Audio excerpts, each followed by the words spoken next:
네, 안녕하십니까. 정보와이드 시간입니다. 오늘 회계 정보로 여러분 찾아뵙겠습니다. 김미애 공인회계사 오늘도 자리에 모셨는데요. 인사 나누면서 유익한 정보 나누겠습니다. 반갑습니다. 반갑습니다. 예.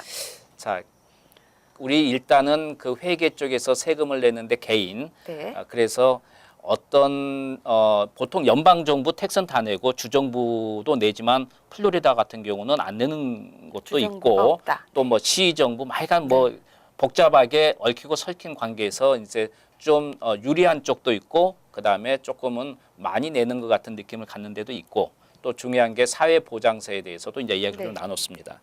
자, 개인에 대해서 사실 우리들이 관심이 있는 건 많은 분들이 그냥 이렇게 세금 보고 대충 해도 넘어가겠지 하면서 걸리는 경우가 있어요, 사실은. 근데 너무 그걸 내가 설마에서 설마가 사람 잡는다고 그런 경우도 있기 때문에 가능하면 꼼꼼하게 그건 제대로 처리하는 게 좋다고 이제 항상 말씀하시지만 이 개인에 대해서 그 지난 시간에 이야기했듯이 이제 템포리하고 또 어떤 종류 개인이 또 뭐 부동산에서 뭐 이윤을 좀 갖는다든지 뭐 이런 여러 가지가 또 보고할 게 있지 않겠습니까? 네, 맞습니다. 네네. 그 소득세라는 뜻은 네네. 본인이 소득 결국은 인컴, 그렇죠. 본인이 번 돈을 보고하는 거잖아요. 직장뿐만이 아니고 네, 말이죠. 직장뿐만이 아니고 네네. 뭐 예를 들면 양도세도 있을 수도 있고 양도소득, 그렇군요. 그렇죠. 말하자면 투자를 했는데 뭐 스탁에 투자를 했는데 뭐 그게 1불 하던 게 뭐 10불이 됐다. 그럼 그 차익에 대한 거는 어떻게 하는가라든지 또 뭐 그것뿐만 아니라 뭐 집을 샀는데 뭐 집을 파셨는데 그 소득이 얼마 남았다. 이거는 어떻게 해야 되는지 또 뭐 부동산을 투자했는데 부동산에 뭐 껑충 뛰어서 아니면 부동산이 완전 폭락을 해서 이런 경우 저런 경우 다 있을 수 있고요. 또 많은 우리 그 동포들은 그 스탁에 많이 손을 대셔서 잃어버리신 분도 제가 많이 봤고요. 네, 지금은 좀 스탁이 올랐다가 좀 주춤하지만 뭐 그런 경우 뭐 이자 소득 예를 들면 은행에다가 저금을 했는데 적금을 부었는데 이자가 발생이 되더라.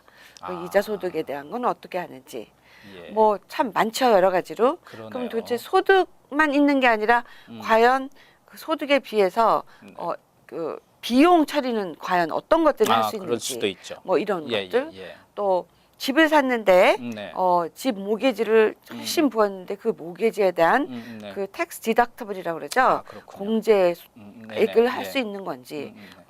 텍스도 또 소득세가 있지만 부동산세가 있습니다. 그 돈을 또 내잖아요. 그쪽에. 그 부동산세라는 거는 그 시리에다가 아니면 그 타운에다가 주정부에다가 그거 내는 거거든요. 지불해야 되는 거거든요. 그게 또 만만치가 않습니다. 그건 또 지역마다 너무 이렇게 격차가 많아요. 심으니까 어떤 지역은 너무 많이 낸다고 이렇게 하소연하는 경우도 있고 그냥 가면 또 좀 타운이 아니면 시가 좀 정부가 좋으니까 또 이제 그런 것도 있겠죠. 그렇죠. 그 타운이 또 먹고 살려면 죄송합니다. 먹고 살려면 맞습니다.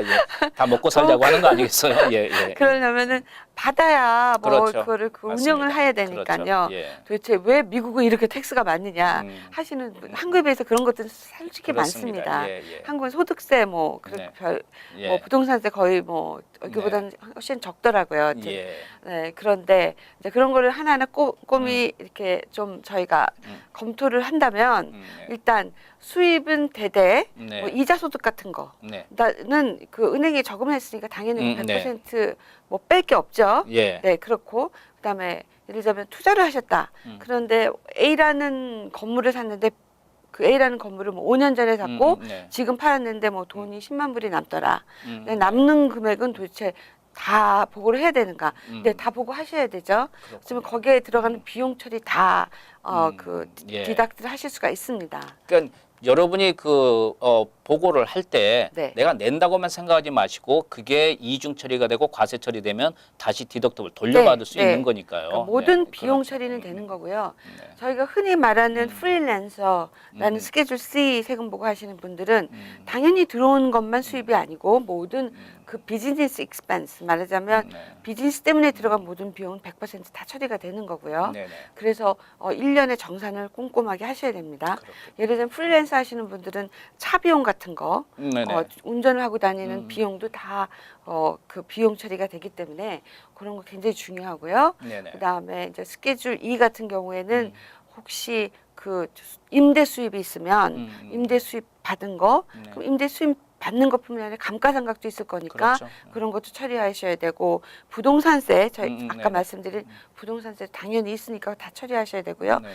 그럼 개인의 소득은 과연 부동산세와 모기지에 대한 이자 그 네네. 부분은 그 비용 절감을 할 수 있느냐? 네, 하실 수 있습니다. 네. 그게 큰 거죠. 그러니까 우리 2세들 네. 저희는 뭐 1세부터 1.5세들 한참 뭐 네네. 미국에서 그랬다 그러지만 저희 아이들 같은 경우에는 사실 싱글로서 소득이 좀 만만치가 않습니다. 네. 그런 경우에는 어느 정도 수입이 있으면 집을 사서 뭐 네네. 조그만 콘도라도 사서 비용 절감을 하시는 게 굉장히 도움이 된다고 말씀드릴 수가 있고요.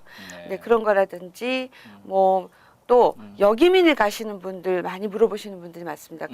여기민을 가셨을 경우에 소셜 시큐리티 넘버는 갖고 계시잖아요. 그렇죠. 그러면은 영주권을 포기했다 그러면은 사실 미국 그 인으로서 그 부담을 안 하셔도 되기 때문에 아무 부담이 없으시겠지만 그래도 영주권을 가지고 계시면서 한국에 여기민이 가셨을 경우에는 미국에다 세금복을 꼭 하셔야 됩니다. 한국의 소득을. 소득이 없다 그러면야 뭐 세금복을 안 하셔도 되겠지만 소득이 있다 그러면 꼭 세금복을 하셔야 되고요. 그렇다고 그래서 그러면은 양쪽의 텍스를 다 내느냐 그런 건 아니고요. 미국에 그 납부를 하셔야 될 그 세금이 한국 정부에 세금을 내신 금액을 크레딧을 받으실 수가 있다는 거를 꼭 말씀하시고요. 그래서 어떤 면에서 사실 한국이 더 저희가 보니까 원천적으로 보니까 세금을 더 많이 내시는 분들이 많더라고요. 미국보다. 그렇군요. 네, 그런 경우가 있으니까 세금 복원 하되 그 크레딧을 받을 수 있다. 그렇게 말씀드리고 싶고요. 그다음에 만약에 세금 복원 안 하실 수는 어떻게 되느냐? 그럼 나중에 만약에 그래서 감사 걸린다면은 굉장히 큰 부담이 되시니까 꼭 꼼꼼히 따지시는 게 좋고요. 물론 소득이 없다면 상관이 없겠지만 뭐 여러 가지로 사실 해외 자산 보고 같은 이런 상황이 많았잖아요. 그러니까 사실 되게 미국에서 해야 될 게 좀 늘어났습니다. 요새 와서. 그 이야기도 한번 집중적으로 한번 해야 됩니다. 그렇죠. 해외 자산 갖고 있는 경우에 보고를 해야 되는데 이게 그 지금 말씀을 하니까 개인의 그 회계를 우리가 좀 조목조목 따져봐야 될 게 너무 많아요. 지금 이야기를 하니까 부동산세 아니면 디덕터블 이런 것만 해도 하나하나 이야기가 충분하게 유익한 정보가 될 수 있을 것 같습니다. 근데 아까 이제 이야기 중에 이제 그 한국으로 다시 들어갈 경우에 완전히 들어가려면 영주권을 포기하고 들어가는 게 낫겠군요. 그러면은. 그러니까 사실 몇 년 전에 그 IRS에서 굉장히 강화를 하셨잖아요.